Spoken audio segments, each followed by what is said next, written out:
भैया बहन, आज की कक्षा में जो चर्चा होने वाली है वह चर्चा है राजनीतिक दल पाठ से संबंधित। यह पाठ 6 है आपका, लोकतांत्रिक राजनीति का पाठ 6, चैप्टर है राजनीतिक दल। और इस पाठ में हम लोग क्षेत्रीय राजनीतिक दल की चर्चा करेंगे। पूर्व के पाठ में यह चर्चा हम लोग कर चुके हैं। पूर्व के वीडियो में हम लोगों ने इस बात को देखा है कि राजनीतिक दल क्या है, राजनीतिक दल की परिभाषा क्या है, इसके कार्य क्या हैं, राजनीतिक दल की उपयोगिता क्या है, कितने राजनीतिक दल देश में होने चाहिए, इस बात की चर्चा हुई। एक दलीय दल व्यवस्था, द्विदलीय व्यवस्था, बहुदलीय व्यवस्था, इन सारी बातों की भी चर्चा हुई। और इसके साथ साथ प्रमुख राष्ट्रीय दल की भी चर्चा हुई। इस बात की भी हम लोग चर्चा कर चुके हैं कि राष्ट्रीय दल होने के लिए क्या योग्यता चाहिए, क्या निर्धारण है, क्षेत्रीय दल के लिए क्या निर्धारण है। तो 6 राष्ट्रीय राजनीतिक दलों की चर्चा हम लोग कर चुके हैं, जिसमें भारतीय राष्ट्रीय कांग्रेस, भारतीय जनता पार्टी, भारतीय कम्युनिस्ट पार्टी मार्क्सवादी, भारतीय communist party, Bahujan Samaj party और राष्ट्रवादी कांग्रेस। इन पार्टियों की चर्चा हम लोग किए हैं। ये सारी पार्टियां राष्ट्रीय पार्टियां हैं। इनके अतिरिक्त देश में जितनी भी पार्टियां हैं, जितनी भी राजनीतिक पार्टियां हैं, वह सभी क्षेत्रीय राजनीतिक दल के रूप में जानी जाती है। अर्थात इन पार्टियों ने, इन राजनीतिक दलों ने राज्य विधानसभाई चुनाव में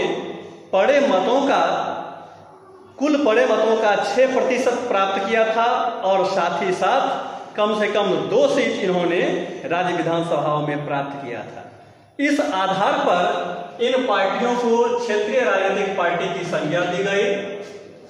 अभी तुरंत बताए हैं कि 6 राष्ट्रीय राजनीतिक दलों को छोड़कर देश में जितने भी राजनीतिक पार्टी काम कर रहे हैं वह सभी क्षेत्रीय राजनीतिक दल के रूप में जाने जाते हैं।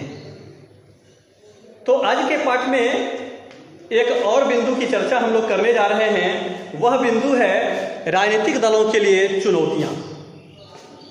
क्या क्या चुनौतियां हैं राजनीतिक दलों के लिए, इस बात की चर्चा करेंगे।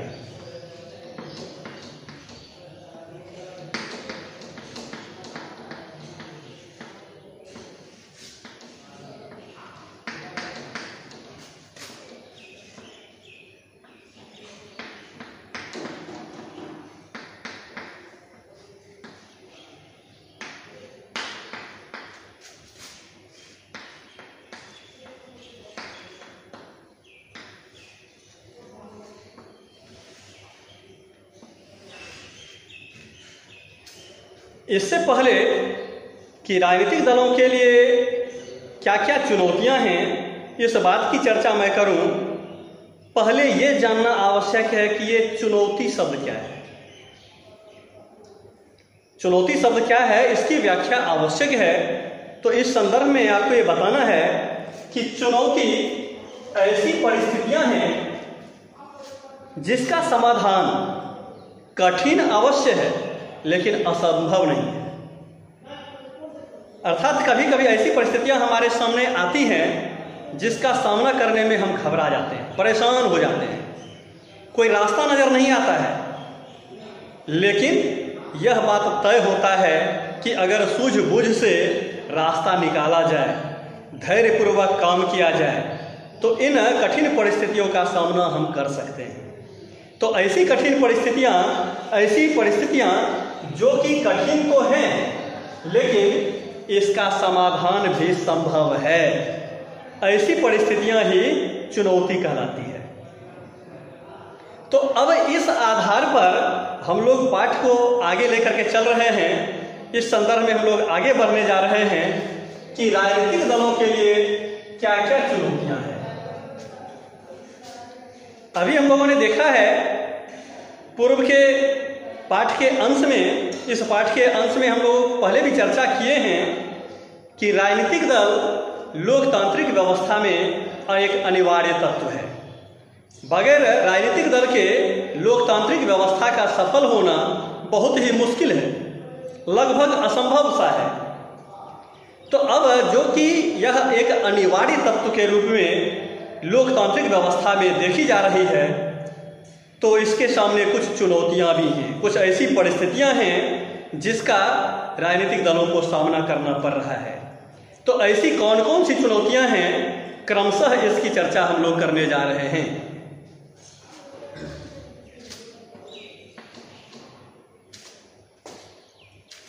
सबसे पहली चर्चा है कि पार्टी के भीतर लोकतंत्र का अभाव।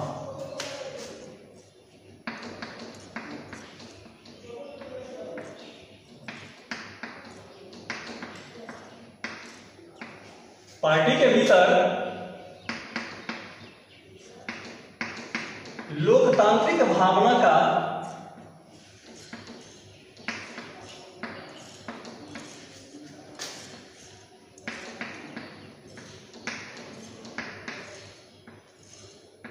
अभाव। अब जिस राजनीतिक दल के संदर्भ में हम लोगों ने यह चर्चा की है कि राजनीतिक दल लोकतंत्र के लिए अनिवार्य है, वह राजनीतिक दल ही लोकतांत्रिक भावनाओं का अगर सम्मान ना करे, लोकतांत्रिक सिद्धांतों का अगर वह पालन ना करे, तो ऐसे संगठन से लोकतंत्र को लाभ होगा, यह एक संदिग्ध बात है। यह सोचने की बात है कि जो संगठन, जो दल स्वयं अपने आप में लोकतांत्रिक प्रक्रियाओं को लागू करवा पाने में असक्षम है, वह लोकतांत्रिक भावनाओं को कैसे आगे बढ़ाएगा। ऐसा देखा जाता है कि विभिन्न राजनीतिक दल, कोई भी राजनीतिक दल हो, अधिकांश पार्टियों के साथ यह ऐसी स्थिति है कि जब कोई निर्णय लेने की बात होती है, चाहे वह निर्णय राज्य स्तर से संबंधित हो अथवा राष्ट्रीय स्तर का कोई निर्णय हो, उस पार्टी के जो राष्ट्रीय प्रमुख होते हैं, जो उस पार्टी के गिने चुने वरिष्ठ नेता होते हैं, उनके द्वारा ही लिया जाता है। पार्टी के जो जमीनी कार्यकर्ता हैं, जो छोटे स्तर के नेता हैं, जो जनता के बीच प्रत्यक्ष रूप से हमेशा रहते हैं, उनकी राय का कोई महत्व नहीं दिया जाता है। तो यह परिस्थिति जो है राजनीतिक दल को लोकतांत्रिक भावना से दूर करने का काम करता है। ऐसा होना नहीं चाहिए। जब लोकतांत्रिक व्यवस्था की बात है तो लोकतांत्रिक व्यवस्था में हर कार्य लोकतांत्रिक मूल्यों को सामने रख करके किया जाना चाहिए। लेकिन राजनीतिक दलों के द्वारा बहुत सारे ऐसे निर्णय लिए जाते हैं जिसमें कि क्षेत्रीय स्तर के कार्यकर्ता, स्थानीय स्तर के कार्यकर्ता, इनके विचारधाराओं को कोई महत्व नहीं दिया जाता है। तो यह स्थिति जो है वह लोकतांत्रिक भावना के प्रतिकूल है। दूसरी चुनौती की चर्चा कर रहे हैं, वंशवादी प्रवृत्ति।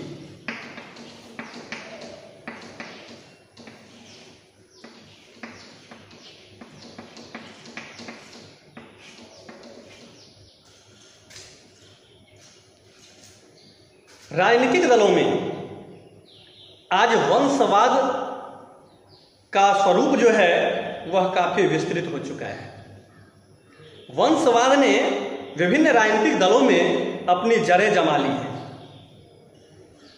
अनेकानेक राजनीतिक दल हैं जिसमें वंशवादी व्यवस्था के आधार पर ही सारा कार्य हो रहा है। किन किन राजनीतिक दलों का नाम लिया जाए, कुछ एक उदाहरण अगर देने की बात हो तो चर्चा हो सकती है। अब जैसे कांग्रेस की चर्चा ले ली जाए, यह पार्टी 1947 ईस्वी के बाद जब देश में चुनाव की व्यवस्था बनी, उस समय से लेकर वर्तमान समय तक यह पार्टी लगभग काल में गांधी परिवार के हाथ में ही अपना नेतृत्व मौजूद रखा है। कभी जवाहरलाल नेहरू इस पार्टी के प्रमुख हुआ करते थे, उनके बाद इंदिरा गांधी इस पद को सुशोभित करती रही।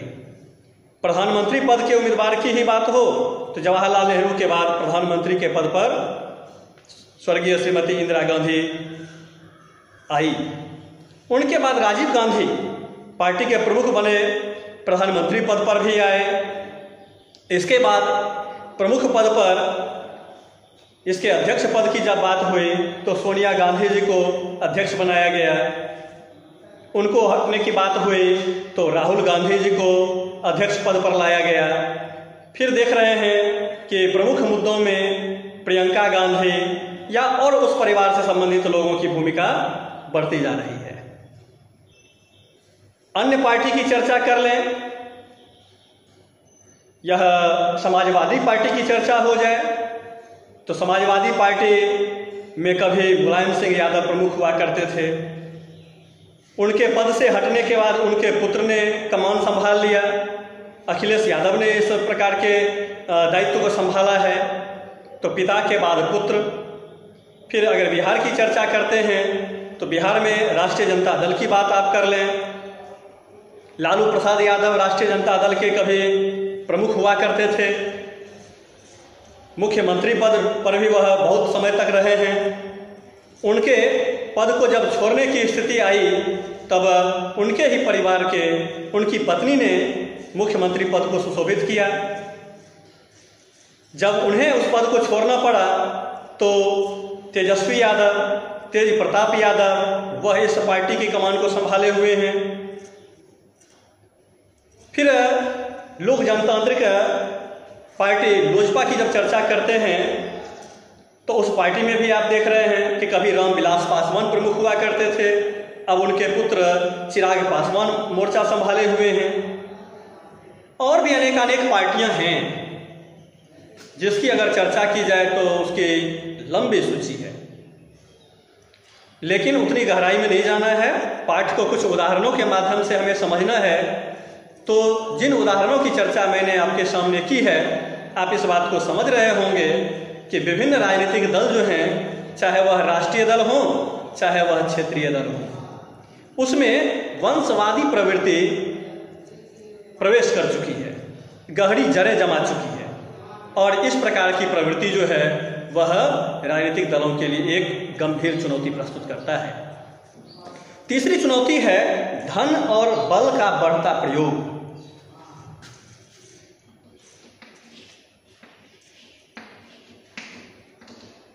धन और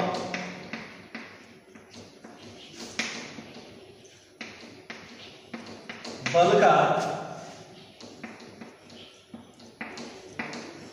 बढ़ता प्रयोग।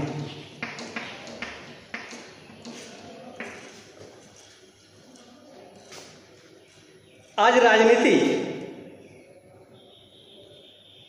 इस प्रकार का माहौल पैदा किया है, इस प्रकार की स्थिति राजनीति में प्रवेश कर चुकी है कि सामान्य उम्मीदवार चुनाव लड़ने में बहुत ही सोचते हैं, सोचना पड़ता है उनको,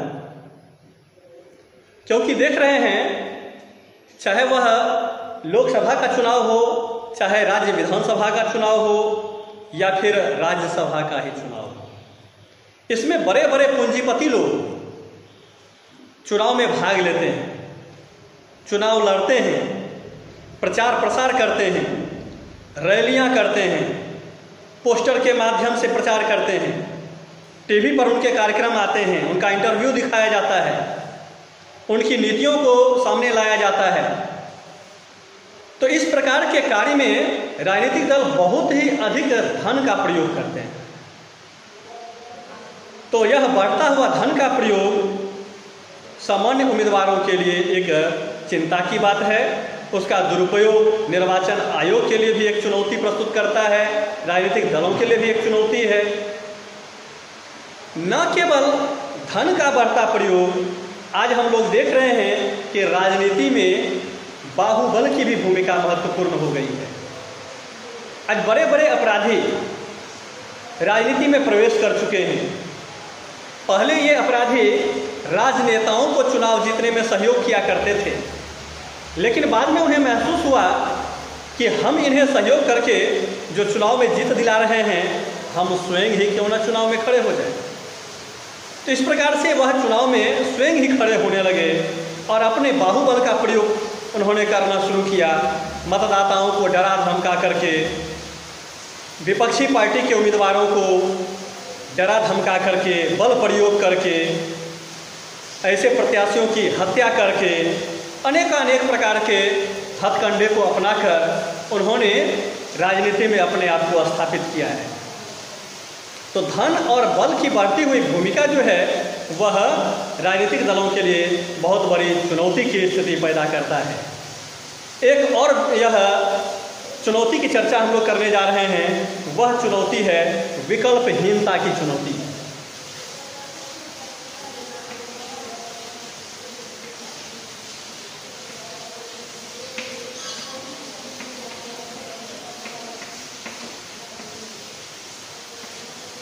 विकल्पहीनता की चुनौती।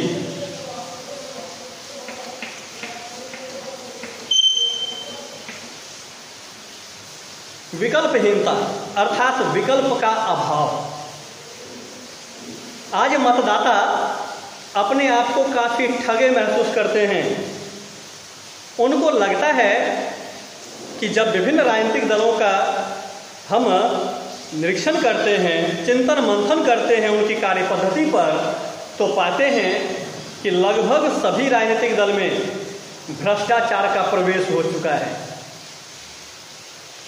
लगभग सभी राजनीतिक दलों पर किसी न किसी रूप में राजनीतिक भ्रष्टाचार के आरोप चल रहे हैं।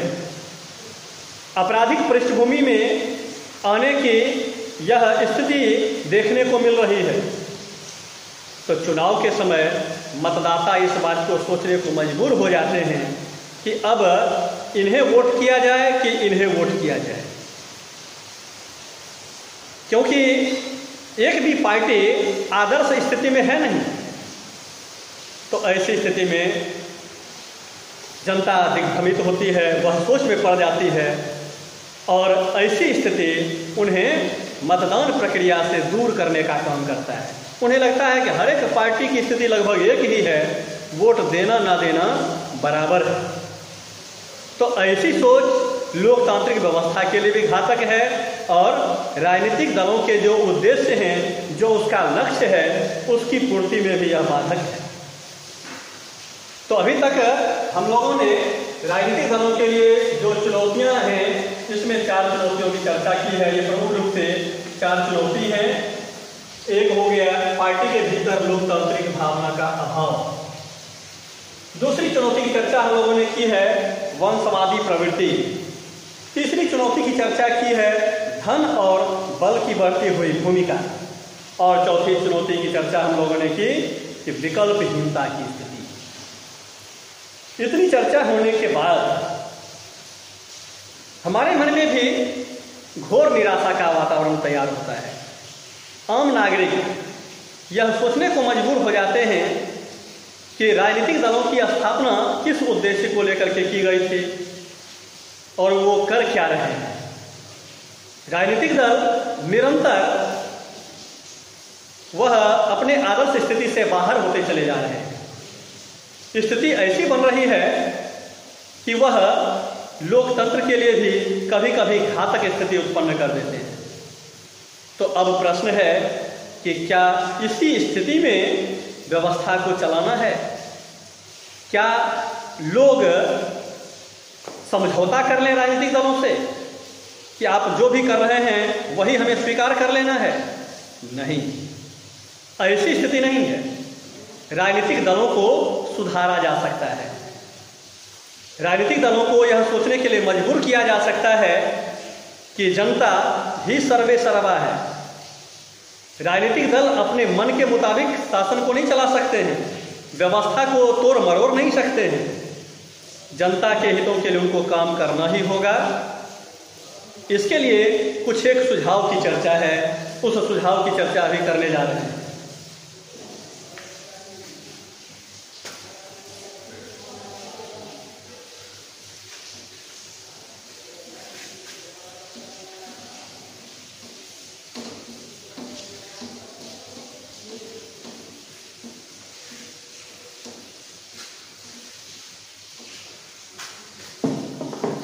राजनीतिक दलों को कैसे सुधारा जा सकता है, इस संदर्भ में हम लोग अब चर्चा करेंगे।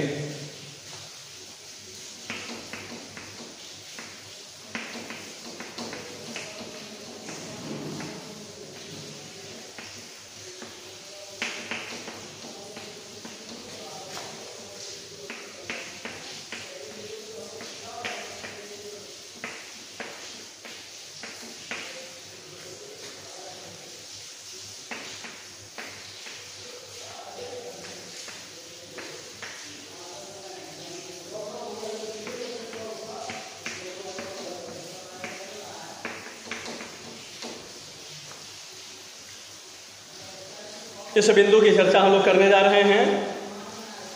राजनीतिक दलों को सुधारने के लिए निर्वाचन आयोग के द्वारा भी अनेकानेक प्रयास किए गए हैं।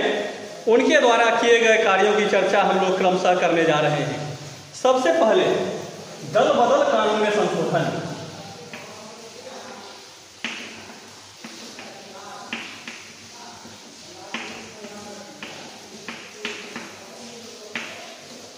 दल बदल कानून में संशोधन।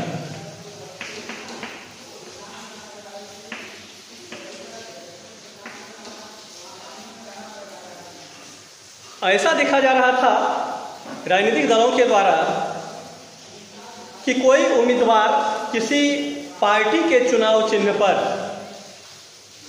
चुनाव लड़कर चुनाव में जीत हासिल करता था और अन्य पार्टियों के द्वारा प्रलोभन दिए जाने पर, चाहे वह प्रलोभन मंत्री पद का हो, चाहे वह प्रलोभन धन से संबंधित हो, चाहे वह डराने धमकाने की बात हो, इस प्रकार की स्थिति आने पर ये उम्मीदवार किसी अन्य पार्टी में चले जाया करते थे अपनी पार्टी को छोड़कर। तो ऐसी स्थिति में कई बार सरकार के गिरने की स्थिति भी आई। यह एक प्रकार से जनता के साथ धोखा था। जनता ने जिस उम्मीदवार को जिस पार्टी के चुनाव चिन्ह पर, जिस पार्टी की विचारधारा के आधार पर उसे वोट किया, चुनाव जीतने के पश्चात वह उम्मीदवार, वह व्यक्ति किसी अन्य पार्टी में चला गया। तो इस प्रकार की स्थिति एक प्रकार से चुनावी धोखा है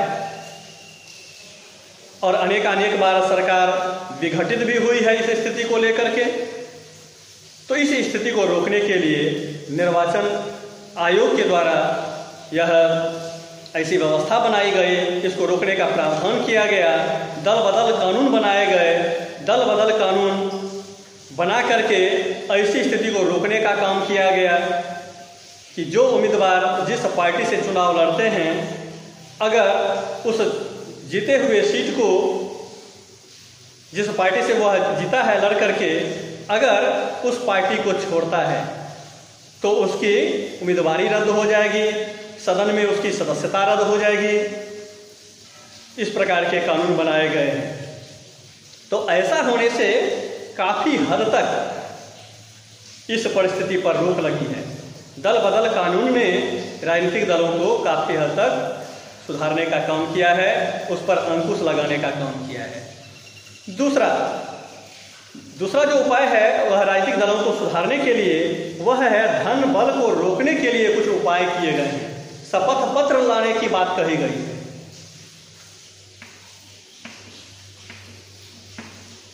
धन बल के बढ़ते प्रभाव को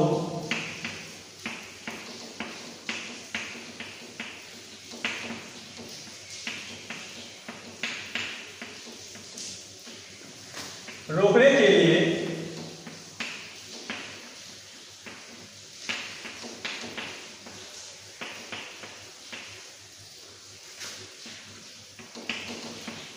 शपथ पत्र की अनिवार्यता की गई है।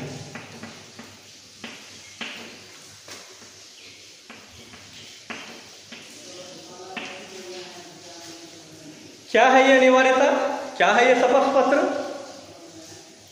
इस संदर्भ में चर्चा करने से पहले यह हम लोग पुनः जान लें कि चुनाव में आज हम लोग देख रहे हैं कि धनवान व्यक्ति, पूंजीपति व्यक्ति धन का अपव्यय कर चुनाव के परिणाम को प्रभावित करने का काम करता है। बाहुबली व्यक्ति, बलशाली व्यक्ति, आपराधिक पृष्ठभूमि के लोग अपने आपराधिक पृष्ठभूमि का लाभ उठाकर चुनाव परिणाम को प्रभावित करते हैं, चुनाव में वह जीत जाते हैं। तो इस प्रकार की स्थिति को रोकने के लिए यह व्यवस्था बनाई गई है कि चुनाव हेतु विभिन्न राजनीतिक दल हों या फिर निर्दलीय उम्मीदवार हों, चुनाव से पूर्व जब वह नामांकन के लिए जाते हैं निर्वाचन आयोग के समक्ष, तो उन्हें एक शपथ पत्र भी देना पड़ता है। शपथ पत्र क्या होता है? तो उस शपथ पत्र में उन्हें यह बताना होता है कि उनकी संपत्ति कितनी है, कितने जगह घर हैं, कितनी उनके पास जमीन है, कितने यह कैश हैं, कितने सारे अकाउंट हैं, और साथ ही साथ कितनी देनदारी है, और उनका कहीं कोई आपराधिक पृष्ठभूमि तो नहीं रहा है, उन पर कोई ऐसा मुकदमा, संगीन मुकदमा तो नहीं चल रहा है जो कि इस चुनाव को प्रभावित कर सकता है। तो उम्मीदवारों को अपने आपराधिक पृष्ठभूमि का भी ब्यौरा अपने शपथ पत्र में देना होता है, और साथ ही साथ अपने संपत्ति का भी विवरण इस शपथ पत्र के माध्यम से प्रस्तुत करना होता है। तो यह व्यवस्था जो लागू की गई है, इसके माध्यम से राजनीतिक दलों को सुधारने में काफी मदद मिली है। आगे तीसरी बात की चर्चा है सांगठनिक स्तर के चुनाव तथा आयकर रिटर्न को भरना। सांगठनिक चुनाव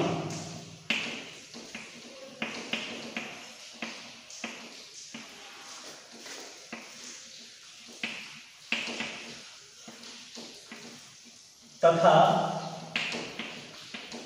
आयकर रिटर्न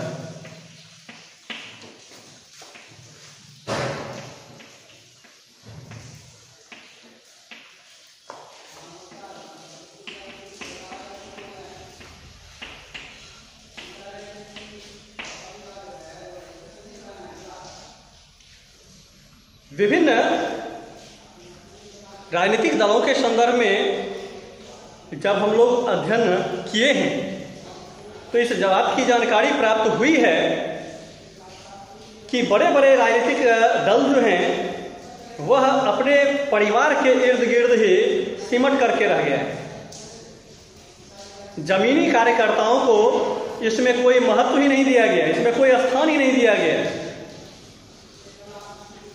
तो ऐसी स्थिति में जो संगठन अपने संगठन में ही लोकतांत्रिक भावनाओं का पालन नहीं कर रहा है, वह लोकतंत्र को बढ़ावा देने में कैसे सहयोगी हो सकता है? इस प्रकार की मनमानी पूर्ण नीति को रोकने के लिए ऐसे प्रावधान बनाए गए हैं, ऐसे प्रावधान किए गए हैं कि हर एक राजनीतिक पार्टियों को अपने संगठन का चुनाव नियमित अवधि पर कराना अनिवार्य कर दिया गया है। कौन होंगे अध्यक्ष, कौन होंगे उपाध्यक्ष, कौन होंगे सचिव, कौन होंगे महासचिव, कौन किस पद पर रहेंगे, निर्धारित अवधि पर उनका चुनाव आवश्यक कर दिया गया है। ऐसा करने से काफी हद तक इस स्थिति में सुधार देखने को मिला है। इसके साथ साथ आयकर रिटर्न भी अनिवार्य किया गया है।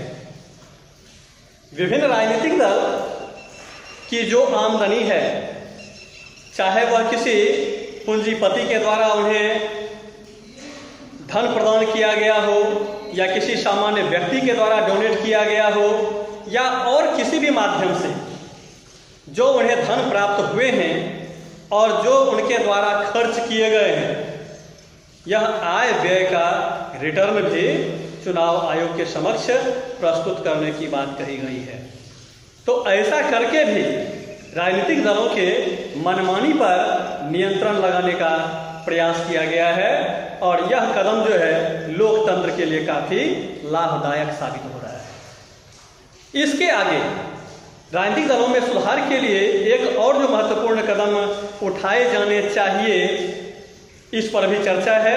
यह चर्चा है महिलाओं को 1/3 टिकट जो है आवश्यक रूप से दिया जाए।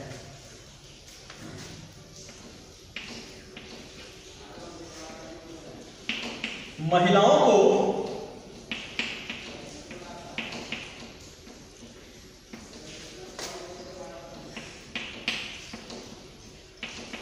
उचित प्रतिनिधित्व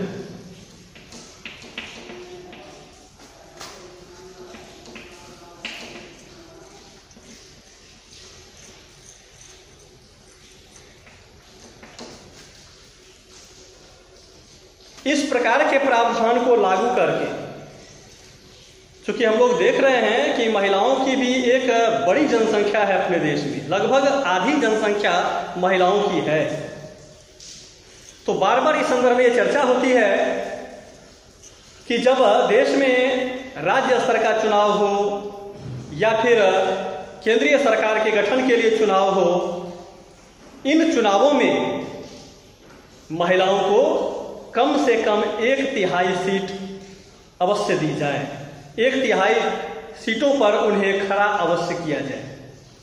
इस प्रकार की स्थिति होने से महिलाओं की राजनीति में रुचि भी बढ़ेगी, उनका उचित प्रतिनिधित्व भी होगा और साथ ही साथ लोकतंत्र में उनकी आस्था भी बढ़ेगी।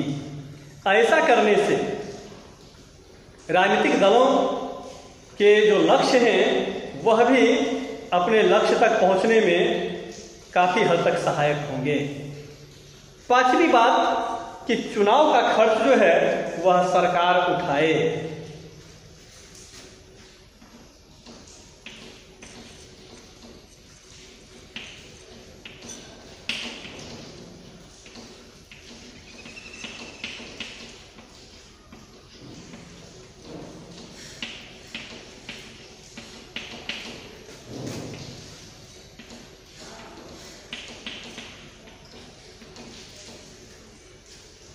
इस प्रकार की भी बात सामने आई है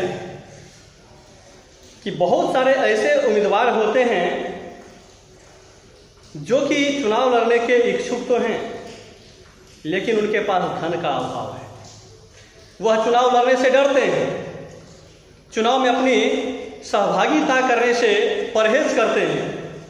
कारण क्या है कि उन्हें लगता है कि विपक्ष में बड़ी बड़ी राष्ट्रीय पार्टियों के उम्मीदवार खड़े हैं, ऐसे उम्मीदवारों से कैसे टकराव मोल लिया जाए, कैसे उनको चुनौती दी जाए। उस बड़े राजनीतिक दल के पास विशाल संपत्ति का संकेंद्रण है, धन का जो है सो अकूत भंडार है। राजनीतिक दल उन्हें सपोर्ट करेंगे चुनाव जीतने के लिए, लड़ने के लिए, लेकिन निर्दलीय उम्मीदवारों के पास इस प्रकार का कोई विकल्प नहीं है। तो इस संदर्भ में एक यह भी सुझाव दिया गया है कि अगर चुनाव का खर्च सरकार उठाए तो हर व्यक्ति को राजनीतिक समानता के तहत उन्हें चुनाव में भागीदारी करने का अवसर प्राप्त होगा। हालांकि यह एक बहुत ही जटिल विषय है कि अगर चुनाव का खर्च सरकार उठाए तो अभी ही हम लोग देखते हैं कि विभिन्न चुनावों में उम्मीदवारों की संख्या बहुत ज़्यादा होती है और इसमें बहुत सारे ऐसे उम्मीदवार होते हैं जो कि केवल नाम मात्र के लिए केवल खड़े हो जाते हैं। उनके वोटों का प्रतिशत जो है वह नगण्य होता है। तो ऐसी स्थिति को रोकने के लिए एक ऐसा भी प्रयोग किया जा सकता है कि जिस राजनीतिक दल का पूर्व के चुनाव में जो परफॉर्मेंस रहा है, जो मतदान हुआ है, जो उन्होंने मत प्राप्त किए हैं, जो उसका प्रतिशत रहा है, उस अनुपात में भी उन्हें धन सरकार दे सकती है। तो इस प्रकार की बातों की चर्चा के साथ साथ यह चैप्टर राजनीतिक दल समाप्त होता है। आप सभी भैया बहन इस चैप्टर को सही तरीके से तैयार करें। यह एक कंपलसरी चैप्टर के रूप में इस सत्र में दिया गया है, इसको अवश्य तैयार करें। और अगर कोई विशेष परेशानी हो तो आप विद्यालय में फोन करके या अन्य स्रोतों से भी संपर्क कर सकते हैं। धन्यवाद।